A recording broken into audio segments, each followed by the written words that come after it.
গল্পে সবাই সাপ, জীবন মরণ অভিশাপ। বাইচা থাইকা ক্ষণিকের সুখ, সর্বদেহ খালি পাপ। ধ্বংসের শেষ পর্যায় তুই মস্তিষ্কের খুনিয়ার। মাফ নাই কোনো ভুল কামডির, মাফ নাই এই দুনিয়ার। কাফনে জড়াইয়া কান্ধে জড়াইয়া পুইতা তুইব মাটির ঘর। ডাইনে বামে আপন পর, মুখোশধারী মির্জাফর। স্বার্থপর মানুষ আমরা, চারিদিকে খালি জিন্দা লাশ। হিংসা বাস করে মনে, তাই নিজেই নিজের সর্বনাশ।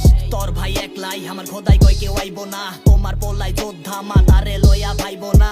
তোর ভাই গাইব না মনে, শান্তি চাইব না। আরে জীবন ফুরাই যাইব, ফেরত কিন্তু পাইব না কেউ। এ যুদ্ধে সব শেষ হইব, কলম নিচে নামবো না। হন তোর ভাই হাঁটা দিলে কারো লেগা থামবো না। ভেতর ঘর কইরা কালা, মুখোশ কিন্তু পুরে নাই। ওই আমারও দিন আইব, ওই দিন বেশি দূরে নাই কই। বর্তমান বাস্তব কেনাইকা গেলি অতীতে। থামাই দিব জীবন তরে ঘড়ির কাটার গতিতে। জিগাকার ক্ষতিকে, ভালো খারাপ নিজেই বুঝবি। সময় তোর কথা কইবই, আমারে তুই ঠিকই খুঁজবি। এ জীবন গল্প খালি কলম খাতায় বুইনা গেলাম।